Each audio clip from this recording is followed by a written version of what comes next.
சமூகத்தில் நாம் கூடி வரவும், விசேஷமாக இந்த இல்லத்தின் பிள்ளைகளோடு சேர்ந்து விசுவாச பிள்ளைகளாக நான் ஜெபிக்கவும் தேவடியாளர்கள் பங்கு பெறவும் கர்த்தர் உதவி செய்திருக்கிறார். கர்த்தரை ஸ்தோத்திரிக்கிறேன். கடந்த வாரத்திலே இந்த இல்லத்தை நாம் நடத்தப்பட வேண்டும், ஆனால் குடும்பங்கள் இணைந்து வர வேண்டும் என்கிற அடிப்படையில் தம்பியும் இங்கு வரணும் என்பதற்காக இன்றைக்கு அவங்க விசேஷமாக அவருக்காக இந்த கூட்டம் நடந்ததுக்காக நம்ம இந்த கூட்டம் முழுவதும் இந்த இடத்துல இருப்பதை நான் பார்க்கும் செய்து நன்றியும் சோத்திரம் எழுதியிருக்கிறேன். கடந்த வாரத்தில் விளைவிதமாக வேலைப்பிள்ளைகளுக்குள்ளாங்க, அதே போல் மிஸ்ஸஸ் ஜனதாவுக்கும் கர்த்தர் நல்ல ஒரு சுகத்தை கொடுத்து வழிநடத்தி ராஜ் நம்முடைய இல்லத்தில் தேவன் ஆசீர்வாதங்களை பெருக செய்யும்படியாக தேவனுடைய சமூகத்தில் நாம் ஜெபத்தோடு இந்த நாளுடைய செய்தியை நாம் சுருக்கமாக கேட்டு தேவனுடைய சமூகத்தை ஒப்பு கொடுத்து தேவ ஆசீர்வாதத்தோடு நாம் கடன் செல்லலாம் என்று நான் விரும்புகிறேன். தேவ உதாசிக்காக நாம் கண்டிப்பாக நாம் ஜெபம் செய்வோம். எங்களை நேசிக்கிற அன்புள்ள தகப்பனே, உங்களுடைய சமூகத்திற்கு நாங்கள் எங்கள் வருவதும் உங்களை ஆராதிப்பதற்கும் தேவன் கொடுத்த பெரிய வாக்கியம் என்பதை நாங்கள் உணர்கிறோம். எங்கே 2-3 பேர் என் நாமத்தினாலே கூடியிருக்கிறதோ அவர்கள் மத்தியில் வருவேன் என்று சொன்ன ஆண்டவர், ஏதோ சபை விசுவாச பிள்ளைகளாக உறவுகளாக அந்த ஆண்டவரே மிஸ்டர் ஜார்ஜனுடைய இல்லத்திலே நாங்களே நாங்கள் கூடி வரும்படியாக கர்த்தர் கொடுத்த வாக்கியத்திற்காக நன்றோடு துணிக்கிறோம், செலுத்துகிறோம். இந்த நாளிலே உங்களுடைய பிள்ளைகளுக்காகவும் இது வந்திருக்கிற ஒவ்வொரு பிள்ளைகளுக்காகவும் கொடுக்கப்படுகிற ஆசீர்வாத வசனங்களுக்காக ஜெபிக்கிறோம். பரலோகத்தின் தேவன் நாளை நின்று எங்களோடு நீ பேசும்படியாய் அடியான மறைத்து நீங்க வெளிப்படும்படியாய் இயேசு கிறிஸ்துவின் ஜெபிக்கிறோம். ஜெபங்கள் விளக்கம் நிறைந்த பரலோகத்தின் நல்ல பிதாவே, ஆமென்.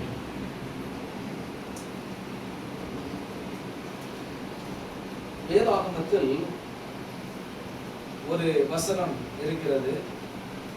நீதிமொழிகள் 3வது அதிகாரம் 33வது வசனத்தை நாம் வாசிக்கும் போது, நீதிமொழிகள் 3வது அதிகாரம் 33வது வசனத்தை வாசிங்க. உன்மார்க்கனுடைய வீட்டில் கர்த்தரின் சாபம் இருக்கிறது, நீதிமான்களுடைய வாசஸ்தலத்தையோ. இந்த வசனத்துடைய 2வது பகுதி சொல்கிறது, நீதிமான்களுடைய வாசஸ்தலத்தையோ அவர் ஆசீர்வதிக்கிறார். நீதிமான்களுடைய வாசஸ்தலத்தையோ அவர் ஆசீர்வதிக்கிறார். யாருடைய இல்லத்தை தேவன் ஆசீர்வதிப்பார், யாருடைய வாசஸ்தலத்தை தேவன் ஆசீர்வதிப்பார் அப்படின்னு சொன்னா, நீதிமானுடைய வாழ்க்கை, நீதிமானுடைய இல்லத்தை தேவன் ஆசீர்வதிக்கிறார் என்று வேதத்திலே நாம் படிக்கிறோம். நீங்கள் நானும் நீதிமான்களா என்று கேள்வி கேட்க நாம் உள்ளத்திலே கேள்வி கேட்டுக்கொள்ள வேண்டும். யார் நீதிமான், யாரை நீதிமான் என்று பரலோகம் சொல்லுகிறது, வேத வசனம் சொல்லுகிறது என்றால், ரோமருக்கு எழுதிய நிருபம் 5வது அதிகாரம் 1வது வசனத்தை வாசிப்போம். ரோமருக்கு எழுதிய அப்போஸ்தலனாகிய பவுல் ரோமருக்கு எழுதிய நிருபம் 5வது அதிகாரம் 1வது வாக்கியம். இவ்விதமாக நாம் விசுவாசத்தினாலே நீதிமான்கள் ஆக்கப்பட்டிருக்கிறபடியால். எப்படி நீதிமான்கள் ஆக்கப்பட்டோம்? இவ்விதமாக விசுவாசத்தினாலே நாம் நீதிமான்கள் ஆக்கப்பட்டிருக்கிறபடியால், நம்முடைய கர்த்தராகிய இயேசு கிறிஸ்துவின் மூலமாய் தேவனிடத்தில் சமாதானம் பெற்றிருக்கிறோம். யார் நீதிமான் என்றால், விசுவாசத்தின்படி நாம் நீதிமானாக்கப்பட்டிருக்கிறோம். எதை நாம் விசுவாசித்தோம், யாரை நாம் விசுவாசித்து நீதிமானாக்கப்பட்டிருக்கிறோம் அப்படின்னு சொன்னால், வேதத்திலே நமக்கு தொண்டு தொட்டாக தேவன் அநேக அனுபவங்களை வேதத்திலே நமக்கு தந்திருக்கிறார். விசேஷமாக இஸ்ரவேல் ஜனங்கள் அங்கே கானான் தேசத்துக்கு அவர்கள் பிரயாணப்பட்டு போகும்போது வனாந்தரத்திலே தேவன் ஆசரிப்பு கூடாரத்தை ஏற்படுத்தினார். அந்த ஆசரிப்பு கூடாரத்துடைய ஒரு முக்கிய சாராம்சம், அவர் எதற்காக அந்த ஆசரிப்பு கூடாரத்தை தேவ பிள்ளைகளுக்காக ஆண்டவர் ஏற்படுத்தினார் என்றால், தேவன் அவர்களோடு வாசம் பண்ணும்படியாக, தேவ பிள்ளைகளோடு அவர் ஒரு உறவை ஏற்படுத்திக் கொள்ளும் விதமாக, தேவனுடைய பிள்ளைகள் தேவனை சந்திக்கும் விதமாக அந்த ஆசரிப்பு கூடாரத்தை தேவன் மோசேக்கு செய்யும்படியாக சொன்னார். இந்த ஆசரிப்பு கூடாரத்தில் செய்யப்பட்ட ஒவ்வொரு ஆராதனை முறைகளும், அங்கே செய்யப்பட்ட ஒவ்வொரு பலிகளும், அங்கே செய்யப்பட்ட ஒவ்வொரு பனிமூட்டுகளும் எல்லாமும் தேவனை அது சுற்றி காட்டியது. இப்போ ஆசரிப்பு கூடாரத்துல ஒரு மனிதன் பாவம் செய்து அவனுடைய பாவ ரட்சிப்புக்காக, பாவ மன்னிப்புக்காக அவன் வரும்போது ஆசரிப்பு கூடாரத்தில் அவன் அங்கே வாசல் வழியாய் பிரவேசித்து, கிழக்கு வாசல் வழியாய் அவன் உள்ளே பிரவேசித்து, பிரகாரத்தில் அவன் சென்ற மாத்திரத்திலே அங்கே ஒரு பலிபீடம் இருக்கிறது. அந்த பலிபீடம் யாரை குறிக்கிறது? அங்கே அந்த பலிபீடத்துல ஒரு வயதான ஒரு பழுதற்ற ஆட்டுக்குட்டி அங்கு அடிக்கப்பட வேண்டும். அது யாரை குறிக்கிறது சொன்னா, பழுவற்ற பாவக்கரை இல்லாத கர்த்தராகிய இயேசு கிறிஸ்துடைய அவருடைய பாடு மரணத்தை அல்லது சிலுவை மரணத்தை கிறிஸ்து நமக்காக பலியிடப்பட போகிறார் என்கிற பலியை அது குறித்தது. ஒரு மனிதன் எவ்விதமாக அந்த பலியை செலுத்துகிறான் என்றால், தன்னுடைய வாழ்க்கையில ரட்சிப்புக்கு, பாவ மீட்புக்கு ஒரே ஒருவர் தான் பரிகாரி.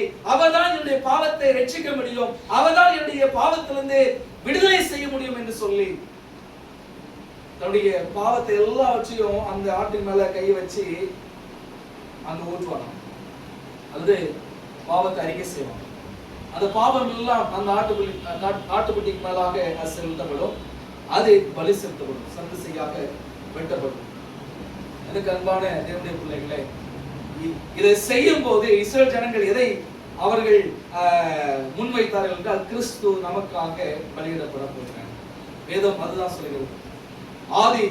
அதாவது உலக தோற்றம் முதல் அடிக்கப்பட்ட ஆட்டுக்குட்டி என்று கிறிஸ்துவை பற்றி சொல்கிறது. இந்த கிறிஸ்துவை விசுவாசிக்கிற, அல்லது உலகத்தை மற்ற காரியங்களை விசுவாசிக்கிறது அல்ல, இந்த கிறிஸ்துவை விசுவாசிக்கிற, கிறிஸ்து எனக்காக பாடுபட்டார், அவர் நிமித்தமா மட்டுமே எனக்கு ரட்சிப்பு உண்டு என்று சொல்லி யாரெல்லாம் விசுவாசிக்கிறார்களோ, இன்னைக்கு பாவத்திலிருந்து மீட்பதற்கு எத்தனையோ காரியங்கள் இன்னைக்கு செய்யறாங்க. அப்படிதானே? ஏழு மதத்துக்காரங்களாம் என்ன பண்றாங்கன்னா, பாவ பரிகாரம் செய்யறாங்க, எங்கேயோ நடக்கிறாங்க, தன்னையே அவங்க கிழிக்கிறாங்க, காயப்படுத்திக் கொள்றாங்க, என்னெல்லாமோ செய்ய முயற்சிக்கிறாங்க. ஆதி கிறிஸ்தவ சமுதாயத்துல ஒரு கொள்கை ஏற்பட்டது. அது வேதத்துக்கு புறம்பான ஒரு கொள்கை. என்ன கொண்டு வந்தாங்க சொன்னா, பாவ மன்னிப்பு சீட்டு. நீங்க பாவம் செஞ்சிட்டீங்கன்னா போதர்கிட்ட போய், ஃபாதர் மாற்ற போய் என்ன பண்ணணும், கொஞ்சம் காசை கொடுக்கணும், பாவ மன்னிப்பு சீட்டு வாங்கிட்டு உங்களுக்கு பாவம் அறிக்கை செய்யணும். இதை தேவன் ஒருபோதும் ஆமோதிக்கிறது. நம்முடைய ரட்சிப்புக்காக நாம் மீட்கப்படுவதற்கு பாவத்தின் சம்பளம் மரணம். அந்த மரணத்திலிருந்து நாம் மீட்பதற்கு கிறிஸ்து ஒருவரே எனக்காக மரித்தார் என்பதை நான் விசுவாசித்தேன். ஆனால் அந்த விசுவாசம் தான் என்னை என்னப்படுத்துது. அந்த விசுவாசம் கிறிஸ்து விசுவாசிக்கிறபடினால நாம் என்ன ஆக்கப்படுறோம்? நீதிமானாக்க படுகிறபடியால். அப்போ கிறிஸ்துவை நான் விசுவாசிக்கிற நிமித்தமாக நான் நீதிமானாக்கப்படுகிறேன். ஆண்டவர் ஒரு மனுஷனை நீதிமான் அப்படின்னு சொன்னார். சரிங்களா? ஒரு சிலரை ஆண்டவர் சொல்லியிருக்கிறாரு. இந்த மனுஷனுடைய வாழ்க்கையை நாம் படிக்கும் போது ஆதியாகமம் 15ஆம் அதிகாரம் 6வது வசனத்தை வாசிங்க. ஆதியாகமம் 15வது அதிகாரம் 6வது வாக்கியம். அவன் கர்த்தரை விசுவாசித்தான். அதை அவர் அவருக்கு நீதியாக எண்ணினார். எப்படி சொன்னா, ஆபிரகாம் கர்த்தரை விசுவாசித்தான். விசுவாசத்தின் தந்தை யாருன்னு சொல்லுவோம். விசுவாசத்தின் தந்தை யாரு? ஆபிரகாம். எப்படி விசுவாசிச்சாரு? ஆபிரகாமுடைய வாழ்க்கையில ஏதாவது விசுவாச தடுமாற்றங்கள் இருந்துச்சா சொன்னா இருந்துச்சு. எதுல இருந்துச்சு? 75 வயசு ஆயிட்டு ஆண்டவர் ஒரு வாக்குத்தத்தம் கொடுத்தாரு. என்ன கொடுத்தாரு? நான் உன்னுடைய என்ன பண்ணுவேன், வானத்து நட்சத்திரங்களை பாருப்பா, கடற்கரை மணலை பாரு, என்ன கொடுமா உன்னுடைய சந்ததிகளை எப்படி பெருக்க பண்ணுன்னு சொன்னார். 75 வயசுல கொடுத்தாரு இந்த வாக்குத்தத்தத்தை. யாரத்தால 90 வயசு ஆயிட்டு, 99 வயசு ஆயிட்டு, இன்னும் என்னது இல்ல, குழந்தை பாக்கியமே இல்லையே. இந்த அம்மாவுக்கு, சாரா அம்மாவுக்கு வயசு என்ன? 90 வயசு. அவங்களுக்கு அவங்களுடைய ஸ்திரீகளுடைய பாடெல்லாம் என்ன ஆயிட்டு? முடிஞ்சு போச்சு. ஆனா அந்த அவங்களுடைய குழந்தை பெற்றுக்கொள்ள வேண்டிய பாக்கியம் என்ன ஆயிடுச்சு? அடைபட்டு போச்சு. முடியவே முடியாது, வயசாகி போச்சு. ஆனால் அந்த டைம்ல தான் இவங்க ஒருவேளை நினைச்சிட்டாங்க, ஆண்டோடைய திட்டத்தை வேற வேற நினைச்சிட்டாங்க. சில நேரங்கள் அப்படிதான் நம்மளும் நினைக்கிறோம். ஓ, இவ்வளவு வயசாயிட்டு இன்னும் நடக்கல அப்படின்னு சொன்னா இன்னொரு திட்டம். இவ்வளவு வருஷம் ஆயிட்டு இவ்வளவு நம்ம நினைச்சு ஆண்டோட்ட கேட்டோம், ஆண்டு நடத்தல. ஆனா ஆண்டவர் வாக்குத்தத்தம் தான் இருக்கிறாரு, அப்படி இல்லைன்னா இப்படிதான் இருக்குமோ அப்படின்னு சொல்லிட்டு நம்மளே சுயமா ஒரு திட்டத்தை வச்சிருக்கோம். இந்த அம்மா சொன்னாங்க, ஆண்டவர் ஒருவேளை இப்படிதான் நினைச்சிருப்பாரா இருக்கும். என்ன பண்ணுங்க, வேலைக்காரிய நீங்க மணந்து கொள்ளுங்க, திருமணம் பண்ணி கொள்ளுங்க. அது நிமித்தமாக வரும் குழந்தை என்ன அதுதான் நம்மளுக்கு ஒரு வாக்குத்தத்தம் குழந்தையா இருக்குமோ அப்படின்னு நினைச்சாங்க. ஆனா ஆண்டவர் அதை சொல்லல. ஆண்டவர் ஆபிரகாம் சந்ததியில் தான் உருவாக்க சொன்னாரு. அப்போ சாரா மூலமா தான் அது பெற்றெடுக்க முடியும். ஆனா தடுமாற்றம் அந்த டைம்ல இருந்துச்சு. அதுக்கு பிற்பாடு பயங்கரமான விசுவாசம். ஆண்டவர் குழந்தை கொடுத்தாரு, குழந்தை வளர்ந்தது. குழந்தை வளர்ந்து ஈசாக்கு வளர்ந்தான். வளர்ந்த பிற்பாடு ஆபிரகாமுக்கு ஒரு சோதனை வருது. என்ன சோதனை? தன் மகனை என்ன பண்ணணும்? ஆனால் ஆபிரகாமுக்கு அவனுடைய உள்ளத்துல அவன் சத்தியத்தை அறிந்தவனாக இருந்தபடினால, தேவனுடைய பிரமாணத்தை கீழ்ப்படுத்தினால, அவன் தேவனுடைய வார்த்தைக்கு கீழ்ப்படிய, தேவனுடைய வார்த்தையின்படி நடக்க அவன் முன் வந்து என்ன பண்ணான்? தன் மகனை பலி கொடுக்கிறதுக்கு முன் வந்தான். தயங்கல், தன்னுடைய மகனை பலி கொடுப்பதற்கு அவன் முன் வந்தான். ஆனா இந்த சமயத்துல என்ன நடந்துச்சு அப்படின்னு சொன்னா, ஆனா ஆபிரகாமுக்கு தெரியும். அதனால வேலைக்காரன் சொல்லிட்டு போனா, என்ன சொல்லிட்டு போனா, நீங்க வேலைக்காரன் சொன்னாரு, நீங்க எல்லாம் இங்க இருங்க, நானும் என் பிள்ளையானும் போய் திரும்ப வருவோம். எதன் விசுவாசத்துல, எதன் அடிப்படையில விசுவாசம் சொன்னா, ஒரு ஈசாக்கு நிமித்தமாக ரட்சிப்பு ஒரு நாளும் உலகத்திற்கு வரப்போவதில்லை. ஈசாக்குடைய மரணத்தின் மூலமாகவோ, ஈசாக்குடைய பலி நிமித்தமாகவோ இந்த உலகத்திற்கு மீட்பல்ல, கிறிஸ்து மரிக்க போகிறார் என்பதை விசுவாசிக்கிறார். ஆண்டவர விசுவாசத்தின் நிமித்தமாக அது அவனுக்கு நீதியாக எண்ணப்பட்டது. வேதத்துல அப்போஸ்தலர் 13வது அதிகாரம் 39வது வசனத்தை வாசிங்க. அப்போஸ்தலர் 13வது அதிகாரம் 39வது வசனம். மோசேயின் நியாயப்பிரமாணத்தினாலே நீங்கள் எவைகளினின்று விடுதலையாக்கி நீதிமான்களுக்கு படக்கூடாது இருந்ததோ. பாருங்க, எதனால மோசேயுடைய நியாயப்பிரமாணம் எது? ரெண்டு பிரமாணங்கள் உண்டு, அப்படித்தானே? அப்படிதான் உண்டா? ரெண்டு பிரமாணங்கள் உண்டு. ஒரு பிரமாணம் தான் இருந்துச்சா? ஒன்று மோசே, அதாவது தேவன் சொல்லி மோசே எழுதி எங்க வச்சாரு? உடன்படிக்கை பட்டிக்கு பக்கத்துல. இன்னொரு பிரமாணம் இருந்து அது தேவன் தன்னுடைய சொந்த விரல்ல எழுதினார். சரிங்களா? அது எங்க இருந்துச்சு? தேவன் தன்னுடைய சொந்த விரல்ல எழுதின 10 பிரமாணம் எங்க இருந்துச்சு? உடன்படிக்கை பட்டிக்கு உள்ள இருந்துச்சு. மோசே, தேவன் சொல்லி மோசே எழுதின பிரமாணம் எங்க இருந்துச்சு? மோசே எங்க இருந்துச்சு? உடன்படிக்கை பெட்டிக்கு பக்கத்துல. சரிங்களா? இது என்ன பிரமாணம்? சடங்காச்சார பிரமாணம். வேதம் சொல்லுகிறது இது நமக்கு விரோதமாக இருந்த கையெழுத்து என்று கொலோசியர்ல 2ஆம் அதிகாரத்துல. இன்னைக்கு நிறைய கிறிஸ்தவர்கள் சொல்றாங்க, கற்பனை எல்லாம் ஆண்டவர் என்ன பண்ணிட்டாரு? சிலுவையில வாட்சி தள்ளிட்டாரு, அதோட முடிச்சு. இதுக்கு மேல என்ன பண்ண வேண்டாம், கற்பனைய கைகொள்ள வேண்டாம். வேதம் அழகா சொல்லுகிறது கொலோசியர் 2ஆம் அதிகாரத்துல, அது கிறிஸ்துவை பற்றினது, அது நமக்கு எதிராக இருந்த பிரமாணம், கையெழுத்து என்பதை வேதம் நமக்கு சொல்கிறது. அதனால சொல்றாங்க, ஓய்வு நாளை குறித்தும் போதனத்தை குறித்தும் உங்களை யாரும் என்ன பண்ணக்கூடாது? குற்றப்படுத்தக்கூடாது. அப்படியா? அந்த ஓய்வு நாளை எதை பத்தி சொல்லுது? மோசேயின் பிரமாணத்துல, அல்லது மோசே தன்னுடைய சொந்த விரல்னால எழுதப்பட்ட அந்த கையெழுத்துல என்ன இருந்துச்சு தெரியுமா? சடங்காச்சார பிரமாணம். அதாவது அங்கேயும் ஓய்வு நாள் இருந்துச்சு. என்ன ஓய்வு நாள்? வாராந்திர ஓய்வு நாள், மாதாந்திர ஓய்வு நாள், பண்டிகை ஓய்வு நாள் எல்லாம் இருந்துச்சு. வாராந்திர ஓய்வு நாள் என்னைக்கு? ஞாயிற்றுக்கிழமை. அதுதானே? இது ஓய்வு நாள். இது வந்து பரிசுத்த ஓய்வு நாள் வந்து என்னது? 7ஆம் நாள். இது கர்த்தருடைய ஓய்வு நாள். மற்றபடி வாரத்துல முதல் நாள் கூடுனாங்க, பண்டிகை நாள் கூடுனாங்க, மாதாந்திர ஓய்வு நாள் இருந்துச்சு. ஓய்வு நாள் என்பது தன்னுடைய வேலையெல்லாம் விட்டுட்டு ஆண்டவர் சமூகத்தில் இருக்கிறது. அதான்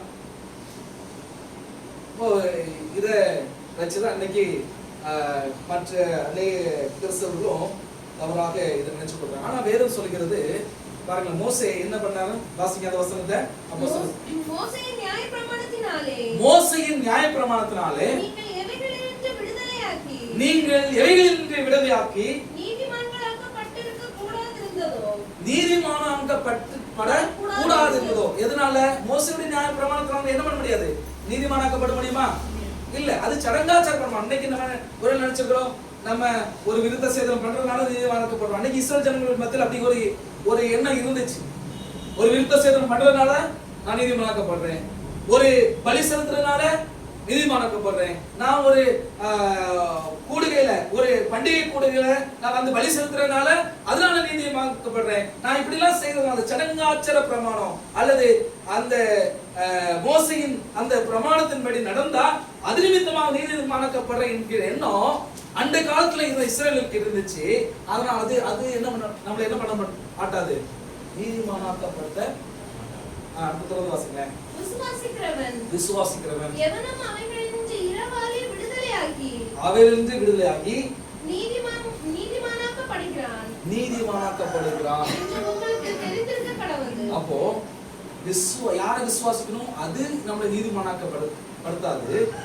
எதை நாம் விசுவாசத்தை நீதிமானாக்கப்படுறோம்?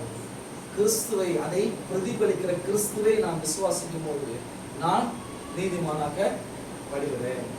சரிங்களா? எனவே இவங்க தான் நீதிமான். அப்போ நீங்களும் கிறிஸ்துவை விசுவாசிக்கிறோமா? அவர் தான் எனக்கு சொந்த ரட்சகர், அவர் தான் எனக்காக மீட்பை கொண்டு வருவார், அவருடைய ரத்தம் தான் என்னுடைய பாவங்களை கழுவி சுத்திகரிக்கும் என்று விசுவாசிக்கிறோமா? அப்படின்னா நீங்க நானே யாரு? நீங்க நானே யாரு? சந்தோஷமா சொல்லுங்க, சத்தமா. நான் நீதிமான். எது சொல்லுகிறது? நீதிமான் விழுவானா விழ மாட்டானா? நீதிமானுக்கு விலை இருக்குமா இல்லையா? இருக்கும். அவர் 7 இருந்தாலும் எழுந்திருப்பான் சொல்றாரு. அப்போ நீதிமானுடைய வாழ்க்கையில விழுகை இருக்கும். ஆனா நம்ம நீதிமான்களுக்கு அடுத்தபடி என்ன ஸ்டெப் எடுக்கிறோம்? பரிசுத்தமாக வாழ்கிற அனுபவத்தை ஒவ்வொரு நாளுக்கும் கைக்கொள்வோம். சரி, நீதிமான்கள் வேதம் சொல்லுகிறது நீதிமானுடைய வாசலும் ஆசீர்வதிக்கப்படும். கிறிஸ்துவை நாம் முழுமையாய் விசுவாசிக்கும் போது தேவ ஆசீர்வாதம் இந்த இல்லத்துல கைக்கொள்ளும். அதுக்கு ஒரு உதாரணமாக இந்த நீதிமானுடைய கூடாரத்துடைய ஆசீர்வாதம் என்கிற காலத்தை நம்ம படிக்கும் போது வேதம் சொல்லுகிறது அதுக்கு என்ன ஆசீர்வாதத்தை ஆண்டவர் தரார் சொன்னா, அந்த நீதிமானுடைய வாஸ்தலத்தை தேவன் ஆசீர்வதிக்கும் போது என்ன ஆசீர்வாதத்தை தேவன் தருகிறார் என்று படிக்கும் போது அங்கே சங்கீதம் 118வது சங்கீதம் 15வது வசனத்தை வாசிங்க. 118 15வது வசனம்.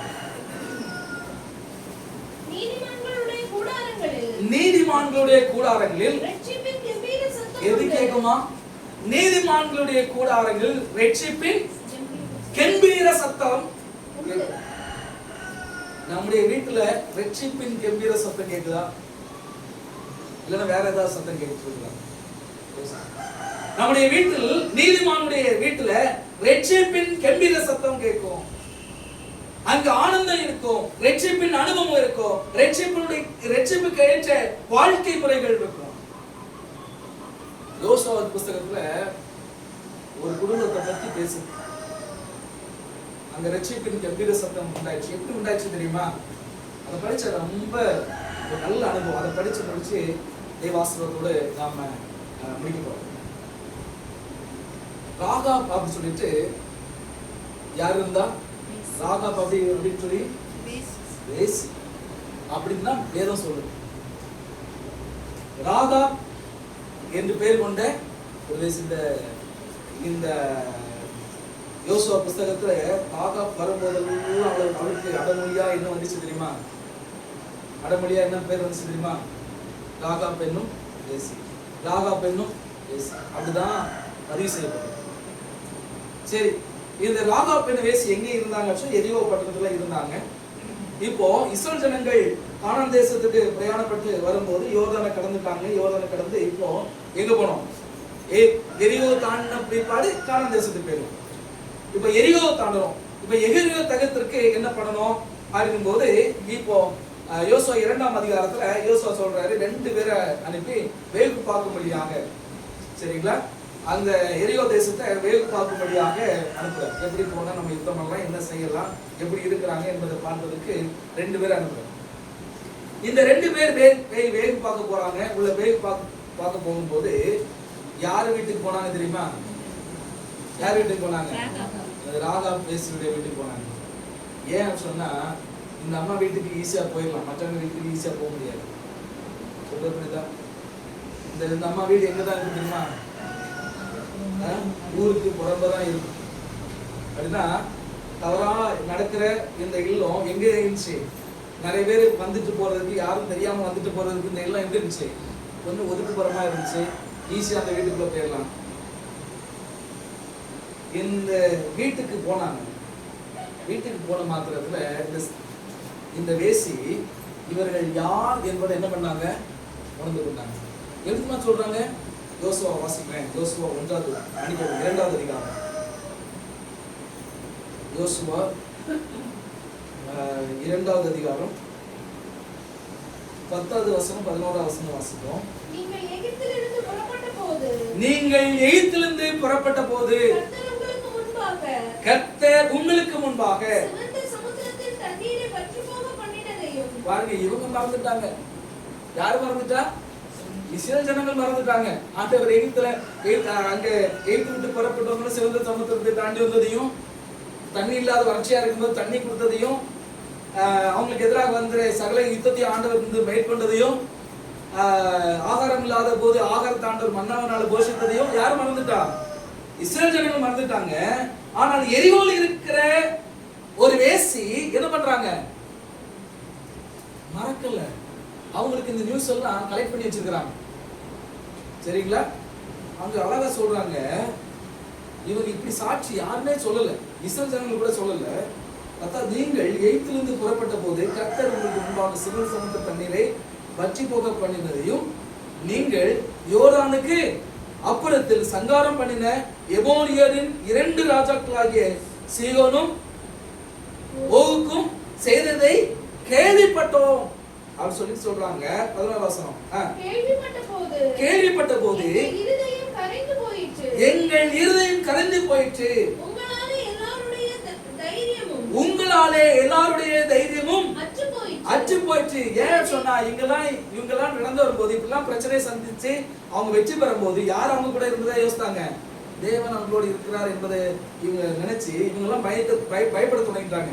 நமக்கு எதிராக வந்தாலும் நம்ம தோத்து போயிடுவோம் என்பதை பயந்தாங்க. பாருங்க, நல்லா சொல்ற, உங்கள் தேவனாகிய கர்த்தரே உயரே வானத்திலும் கீழே பூமியிலும் தேவனானவர். சரிங்களா? அடுத்த வசனம் வாசிங்க. இப்பொழுதும் நான் உங்களுக்கு தயவு செய்தபடியினால் நீங்களும் என் தகப்பன் குடும்பத்திற்கும் தயவு செய்வோம் என்று கர்த்தர் பேர் எனக்கு ஆணையிட்டு. இப்போ இவங்க இந்த அம்மா உள்ள ஏத்திட்டாங்க, இவங்களும் உள்ள போய் உட்கார்ந்துட்டாங்க. இந்த செய்தி யாருக்கு போகுது? ராஜாவுக்கு போகுது. ராஜா வந்து ஆட்களை அனுப்பி இப்படி ஏக பக்கம் வந்திருக்காங்க, எங்க இருக்காங்க பாருங்க அவர் சொல்லி கேட்டும் போது இந்த அம்மா வீட்டுக்கு நேரம் வந்துட்டாங்க. வந்து கேட்கறாங்க, ஏதோ 2 பேர் வேக பார்க்க வந்தாங்களாமே, என்னன்னு கேட்கறாங்க. இந்த அம்மா கரெக்டா சொல்றாங்க, ஆமா வந்தாங்க, ஆனா இருட்டோட என்ன பண்ணிட்டாங்க? புறப்பட்டு போயிட்டாங்க. எங்க போனாங்கன்னு எனக்கு தெரியாது. ஆனா அந்த அம்மா வீட்டுக்கு மேலதான் பொறிச்சு வச்சிருக்காங்க. யார இவங்க தப்பா நடப்பதற்கு வந்தவங்களா? இல்ல, இந்த அம்மா அவங்க யார் என்பதை நல்லா புரிஞ்சுக்கிட்டாங்க. இவங்களுக்கு பாதுகாப்பு கொடுத்தாங்க. அதான் சொல்றாங்க சாட்சியா. உங்க தேவன் தான் யாரு? உண்மையான கர்த்தர், உண்மையான தேவன். சாட்சி கொடுத்தாங்க. எல்லாம் நாங்க பயந்துட்டோம், ஆனா நாங்க விசுவாசிக்கிறோம், கேள்விப்பட்டோம், கேட்டு செய்திச்ச செய்தியெல்லாம் பார்க்கும்போது உங்க தெய்வம் தான் உயர்ந்த நம்ம சாட்சி கொடுத்தாங்க. சரி, உள்ள பாதுகாப்பு கிடைச்சிச்சு. முடிச்சோடனே இவங்கெல்லாம் போயிட்டாங்க, தேடி வந்தவங்கலாம் போயிட்டாங்க. நம்ம சொல்றாங்க, நான் உங்களை ஒழிச்சு வச்சேன், நீங்க கண்டிப்பா இந்த எரிகோ பட்டணத்தை என்ன பண்ணுவீங்க? முறியடிப்பீங்க. ஆனா எங்களுக்கு ஒரு தயவு செய்யணும். எனக்கு ஒரு தயவுசெய்து நீங்க முறியடிக்க வரும்போது என்னுடைய தகப்பன் குடும்பத்தாரை என்ன பண்ணணும்? கொஞ்சம் இறங்கி காட்டுங்க, எங்களை கொஞ்சம் கவனிச்சிடுங்க. சரி, நமக்கு தெரியும் அதுக்கு ஒரு தேவக்காரர்கள் இறங்கி போனாங்க. நம்ம சொல்றாங்க 3 நாள் நீங்க தங்கிட்டு போங்க, எங்கன்னா பார்த்துட்டாங்கன்னா பிடிச்சிருவாங்க, நாங்கள் எங்கேயா மலைகளில் தங்கிட்டு எடுத்து முடிச்சுட்டு போங்க அப்படின்னு சொல்லும்போது இந்த வேவு பார்க்க வந்த 2 பேர் சொன்னாங்க, நாங்கள் இந்த தேசத்திற்கு முன்னேறி வரும்போது என்ன இருக்கணும்? இந்த நூல், சிவப்பு நூல் என்ன பண்ணணும்? கொண்டு போகணும். அந்த வேலையில வீட்டுல இருந்து யாருமே என்ன பண்ணக்கூடாது? வெளியே வரக்கூடாது. ஒருவேளை வழி வந்து பலி ஆயிட்டாங்கன்னு சொன்னா அந்த ரத்த பலி எங்க மேல சுமரக்கூடாது என்பதை தெளிவா சொல்லிட்டு போயிட்டாங்க. போனாங்க, யோசுவாட்ட இந்த செய்தி சொன்னாங்க. எல்லாம் முறியடிக்க வந்த எரிகோவை சுத்தி ஆராதிக்கிறவங்க 7 நாள் சுத்தி வந்தாங்க. 7ஆம் நாள்ல எரிகோ பட்டணம் மதில்கள் என்ன ஆயிட்டு? ஒரிஞ்சு விழுந்துச்சு. உள்ள போனாங்க, எல்லாரையும் சங்காரம் பண்ணாங்க. யாரு மீட்கப்பட்டா தெரியுமா? இந்த ராகாவுடைய குடும்பம் அங்கு மீட்கப்பட்டது. யோசுவா சொன்னார் 7ஆம் அதிகாரம், அங்க 6ஆம் அதிகாரம் 25 வசனத்தை வாசிங்க. 6ஆம் அதிகாரம், யோசுவா 6ஆம் அதிகாரம் 25வது வசனம். எரிகோவை வேவு பார்க்க யோசுவா அனுப்பின ஆட்களை ராகாப் என்னும் வேசி மறைத்து வைத்தபடியினால் அவனையும் அவள் தகப்பன் வீட்டாரையும் அவளுக்குள் யாவையும் யோசுவா உயிரோடே வைத்தான். அவள் இந்நாள் வரைக்கும் இஸ்ரவேல் நடுவே இருக்கிறார். ஆனா யார் அவ? எரிகோ. அவ வந்து ஒரு அந்நிய ஸ்திரீ பொண்ணு. இன்னொன்னு, அவ பாவத்திலே வாழ்ந்துட்டு இருந்தவா. அவளுக்கு இப்ப குடியிருப்பு எங்க கிடைச்சு தெரியுமா? ஆனா இதுக்கு காட்டிலும் மேலான ஒரு காரியம் என்ன தெரியுமா? மத்தேயு சுவிசேஷம் புத்தகம் 1ஆம் அதிகாரம் 5ஆம் வசனத்தை வாசிங்க. இந்த ராகாப்புடைய சந்ததி வழியா தான் யார் பிறக்கிறா தெரியுமா? கிறிஸ்து ரட்சகர் வெளிப்படுகிறார். எவ்வளவு பெரிய ரட்சிப்பு கம்பீர சத்தம் அந்த இல்லத்துல தொழிச்சிருக்கும் அவங்க யோசிக்கிறாங்க. எனக்கு அன்பான தேவ பிள்ளைகளே, நீதிமானுடைய வாஸ்தவம் எப்படி இருக்குமா? ஆசீர்வதிக்கப்படும். அங்க ரட்சிப்பின் கம்பீர சத்தம் முழங்கும். இன்னைக்கு உங்க இல்லத்துல கம்பீர சத்தம் முழங்கணும் சொன்னா நம்ம எப்படிப்பட்டவர்களா இருக்கலாம், நம்ம எப்படிப்பட்ட வாழ்க்கை வாழலாம். ஆனால் கிறிஸ்துவை நான் விசுவாசித்து நீதிமானாக எண்ணப்படும் போது, கிறிஸ்துவை நான் விசுவாசித்து நீதிமானாக எண்ணப்படும் போது இந்த இல்லத்திலும் ரட்சிப்பின் கம்பீர சத்தம் முழங்கும். ஆண்டவர் வரும்போது இந்த உலகத்தை மீண்டுமாக இந்த பூலோகத்தை தேவன் மீட்க வரும்போது நாம் பரிசுத்தவான்களாக இருந்தால் இந்த ராஜ்யத்தை சுதந்திரத்துக் கொள்வதற்கு தேவன் பார்த்துட்டு இல்லை அப்படின்னு சொன்னா ஒருவேளை இந்த ராகாப்புடைய சூழ்நிலை அவங்க தேவனை பற்றி அறியாம அவங்களுக்கு பாதுகாப்பு கொடுக்காம நடந்த காரியங்கள் நடக்காம போவே இருக்கோம் சொன்னா அந்த வேசுடைய வீட்டுல ரட்சிப்பு கம்பீர சத்தம் கேட்டிருக்கோமா? இல்ல, அழுகையின் சத்தம் கேட்டோம். எவ்வளவு பாக்கியமான ஆண்டவர் நமக்கு எவ்வளவு பெரிய காரியத்தை தந்திருக்கிறார். இன்னைக்கு அன்பான இந்த இல்லத்தின் பிள்ளைகளுடைய வாழ்க்கை ரட்சிப்பின் கம்பீர சத்தம் கொடுக்க வேண்டும். ஆண்டவரை விசுவாசிக்கும் போது தேவன் உண்மையாக ஏற்றுக்கொள்ளும் போது இஸ்ரவேல் ஜனங்கள் மறந்துட்டாங்க. ஆனா யாரு மறக்கல? யார் மறக்கல? ஒரு அந்நிய ஸ்திரீ மறக்கல. தேவன் செய்த காரியத்தை எல்லாத்தையும் அடிக்கடிக்காக சொல்றாங்க. நீங்க செங்கலை கடந்து வந்தீங்க, ஆண்டவர் நடத்தினாரு. யோகனை கடந்து வந்தீங்க, நடத்தினாரு. ஐயோ எவ்வளவு அற்புதமான ஆண்டவர் தாங்க. எல்லா தேவர்களையும் காட்டுவோம் உண்மையான உயர்மான தேவன். விசுவாசம் நீதிமானத்துக்கு இந்த நீதிமானத்துடைய வீட்டுல ரட்சிப்பின் கம்பீர சத்தம் ஒலிக்கும். யாக்கோபு 2ஆம் அதிகாரம் 25ஆம் வசனத்தை வாசிங்க. யாக்கோபு 2ஆவது அதிகாரம் 25ஆம் வசனம். அந்தபடி ராகாப் என்னும் வேசியும்